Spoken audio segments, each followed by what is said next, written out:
पहले बच्चे हम पढ़ेंगे परमाणु का लेक्चर नंबर 19।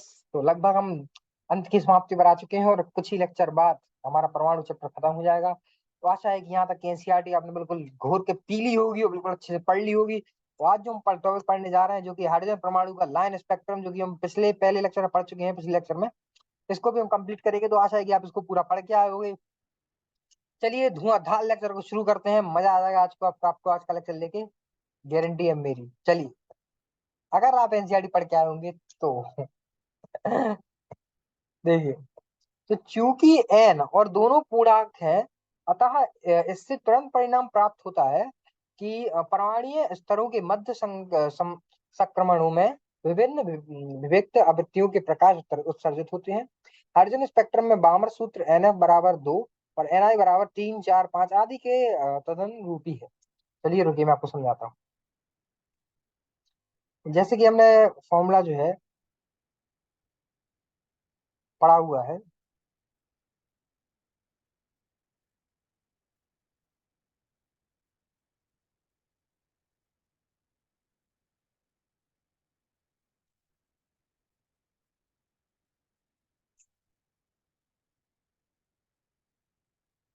बार्मर सीरीज में शायद अपन ने यही फॉर्मूला पढ़ा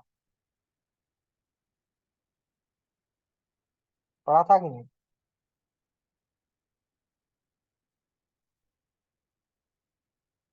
थोड़ा सा 2 मिनट रुकिए जरा।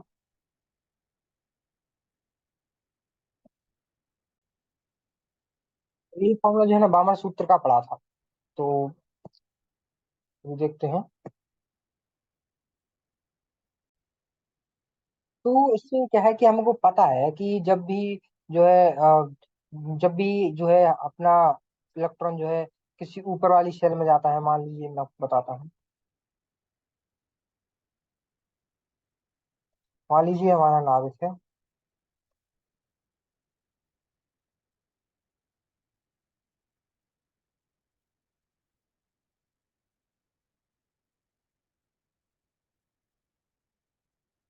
क्लियर है।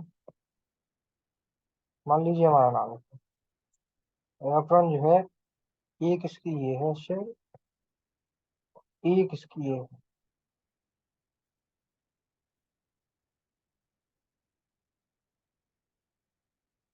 एक इलेक्ट्रॉन यहाँ बैठा है।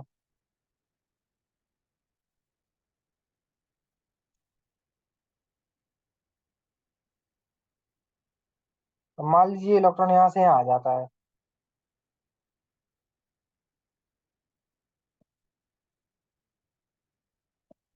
दिक्कत ये है कि यहाँ तो यहाँ आएगा, लेकिन जहाँ देर टिक नहीं पाएगा, जहाँ देर टिक नहीं पाएगा तो ये वापस वहीं पे आ जाएगा।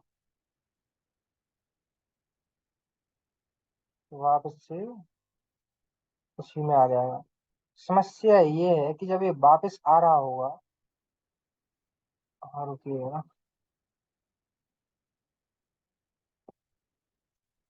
इस जब ये जा रहा होगा जब ये आ रहा होगा, इसमें एक फर्क रहता है, मैं आपको पहले ही बता चुका हूँ। जब ये जा रहा होता है तो इसको लगती है ऊर्जा। हाँ, जिसको हम ई से जो है दर्शाते हैं। और जब ये वापस आ रहा होता है तो ये जो है ये इसमें जो है ये लेता है ऊर्जा। और जब ये बाहर जा रहा होता है तो ये छोड़ता है। क्या छोड़ता है? फोटोन। फोटोन क्या होते हैं? लाइट के पार्टिकल्स। है ना? ऊर्जा कितनी होगी? H we. वी क्या है? आवृत्ति। उसको हम और क्या लिख सकते हैं?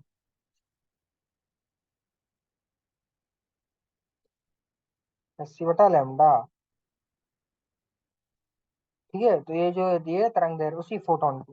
तो ये जो है बारमल सीरीज के लिए जो है अपन यहाँ पर 2 होता है, और एन जो है 2 होता है। एन की वैल्यू जो है वो हम 3, 4, 5 इत्यादि की जो तदनुरूपी होती है। कहने का मतलब है कि जो है इसमें एन फाइनल 2 होता है, वो इनिशियल 3, 4, 5 होता है। कहने का मतलब है कि बारमल सीरीज जब काम करती है, मैं आपको बताता हूँ, रुकिए।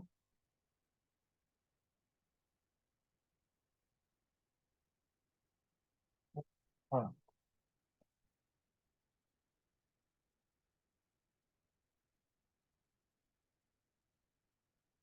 तो नीचे सही नहीं बन पाई, बट थोड़ा आप एडजस्ट कर लीजिए। हाँ, इरेज कर दूं।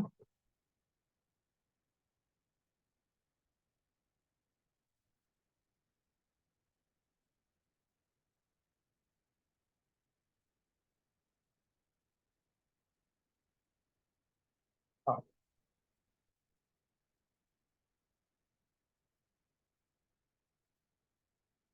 तो देखो, अब मान लीजिए कि इस वाली का n की वैल्यू कितनी है, इस वाली कक्ष के लिए 1, इस वाली के लिए n की वैल्यू,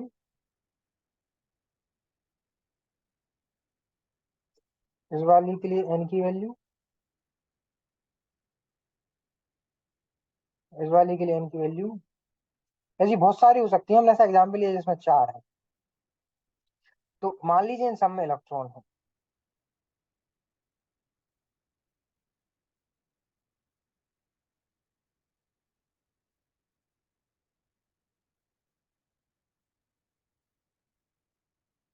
अब देखिए, कहने का मतलब ये है कि हमको नहीं पता कि ये कहाँ से, मतलब कैसे ये, मतलब यहाँ आए इलेक्ट्रॉन या उत्सर्जित होकर आए। उत्सर्जित हो गया पता है कि उत्सर्जित होकर ही आए होंगे। तो जब भी ये इलेक्ट्रॉन, ये समझ लीजिए तीसरी से दूसरी पर जाएंगे, या चौथी से दूसरी पर जाएंगे, या पांचवी भी हुई तो पांचवी से भी अगर ये लोग इस पर जाएंगे दूसरी पर, तब इनको हम बोलते हैं क्या, बालमर सीरीज। और इसी के लिए हमको जो है बामर सूत्र के लिए इसमें दो रखते हैं। एन एन एफ मतलब फाइनल, जहां पहुंचना है। पहुंचना किधर है, दो पर। शुरू कहाँ से करेंगे, तीन चार पांच आदि, मतलब अनंत तक जा रहा है, कहीं से भी पहुंच सकते हैं दो पर। तो दो पर पहुंचते उसको कहते हैं बालमर। मान लीजिए यही कुछ ऐसा होता।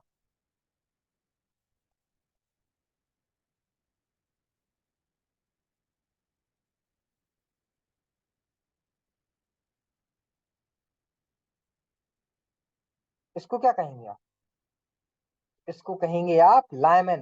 मैंने आपको पहले बताया, लायमन सीरीज में एन एफ की वैल्यू 1 होगी, मतलब, और एन एन आई की वैल्यू 2 3 4, मतलब 2 3 और 4 से लेके वो एन एन एफ पर गिरेगा। अब बताइए इसका क्या होगा।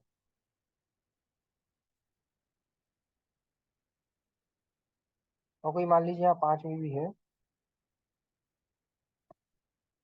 क्या नाम, बिल्कुल करेक्ट, पाश्चन। लायमन, बाल्मर, पाश्चन, एक था ब्रिकेट और एक था कुंड। तो अभी ये मान लीजिए पांच से जो शुरू होते हैं यहाँ पे गिरता है, तो ये जो कि कौन सा होगा, पाश्चन। तो ये जो है आपको समझ में आ गया ना फॉर्मूला कैसे बनते हैं। और ये जो है, ये वाला फॉर्मूला बालमन का, बालमर का है। ये वाला फॉर्मूला बालमर का है। और बाकी इसको अपन दो की जगह तीन लिख देंगे तो ये पाश्चन बन जाएगा, एक लिख देंगे तो लाइमन बन जाएगा, वो उस पर डिपेंड करता है। चलिए अब आगे बढ़ते हैं। बोर मॉडल में अन्य रेखाओं की उपस्थिति को भी बताया गया है, जो एन एफ बराबर एक और एन आई बराबर दो तीन आदि, और एन एफ बराबर दो और एन आई बराबर चार तीन इत्यादि तथा संक्रमणों के तदनुरूपी हो सकते हैं। इन श्रेणियों की पहचान वास्तव में स्पेक्ट्रोस्कोपिक शोध के समय हुई, जिन्हें लायमैन, बाल्मर, पाश्चन, ब्रैकेट तथा फुंट श्रेणियों के नाम से जाना जाता है, जैसे मैंने अभी आपको बताया था। लायमैन, बाल्मर, पाश्चन, ब्रैकेट और फुंट के नाम से जाना जाता है। वैसे पी फुंड, हाँ फुंड, मतलब इंग्लिश में जो है इसकी थोड़ी स्पेलिंग जो है मैं आपको लिख के बताता हूँ। ये जो फुंट है, इसको इंग्लिश में ऐसे लिखा जाता है।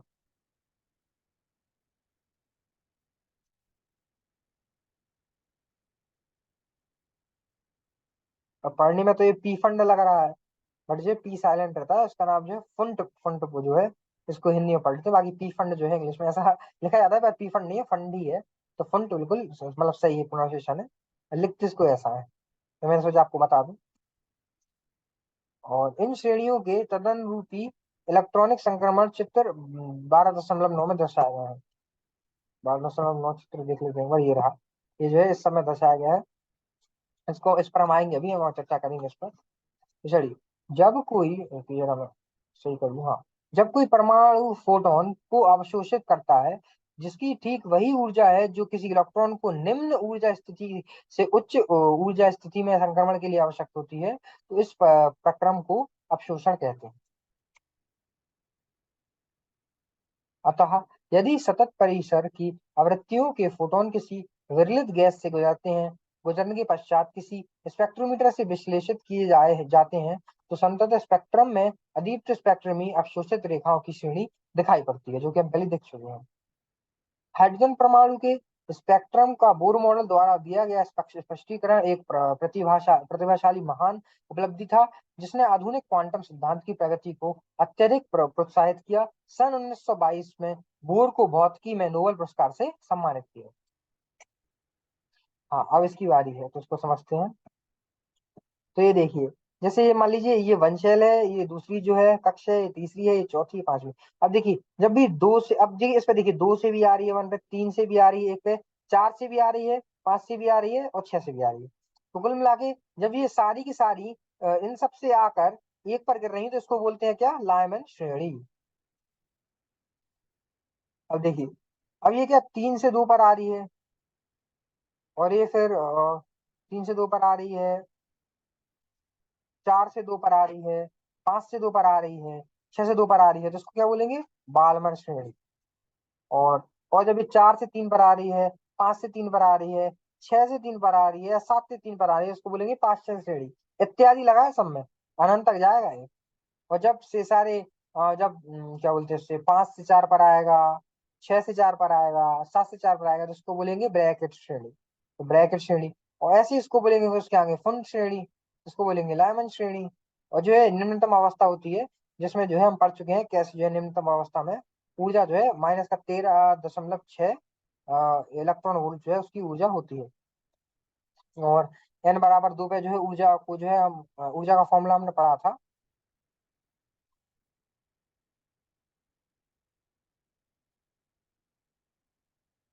क्या होता है? E बराबर माइनस का 13.6 बटा n स्क्वायर। तो ठीक है। हम्म, तब देखिए, अगर आप इसमें रखते हो एफ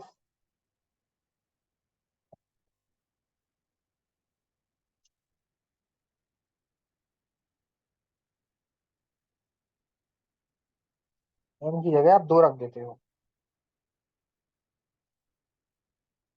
ई बराबर क्या हो जाएगा? माइनस का 13.6 बटा चार, तो दो की घात दो कितनी हो जाएगी? चार। इसको जब आप भाग करोगे, इसका आंसर आएगा माइनस का 3.4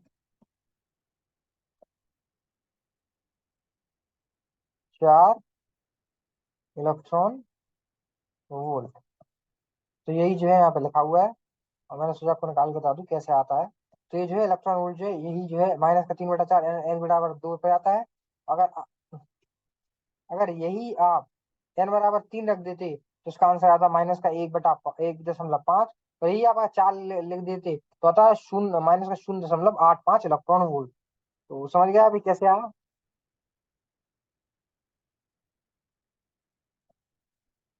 चलिए, ये भी वही है, सेम डायग्राम है, मैंने इसको आपको जस्ट लगा दिया है समझाने के लिए। इसको हम पहले भी पढ़ चुके हैं, तो कोई समस्या वाली बात नहीं है इसको समझने के लिए। चलिए, तो आज हमने क्या पढ़ा? आज हमने हाइड्रोजन परमाणु का लाइन स्पेक्ट्रम देखा, और समझा कि उसके फॉर्मूले वगैरह, उसके जो है हमने सीरीज वगैरह पढ़ी, और कैसे जो है वो चेंज होती है उनके बारे में पढ़ा, कि कैसे जो है लायमन एक, बालमर दो, पाश्चन तीन, ब्रेकेट चार, और फुंड जो है पांच।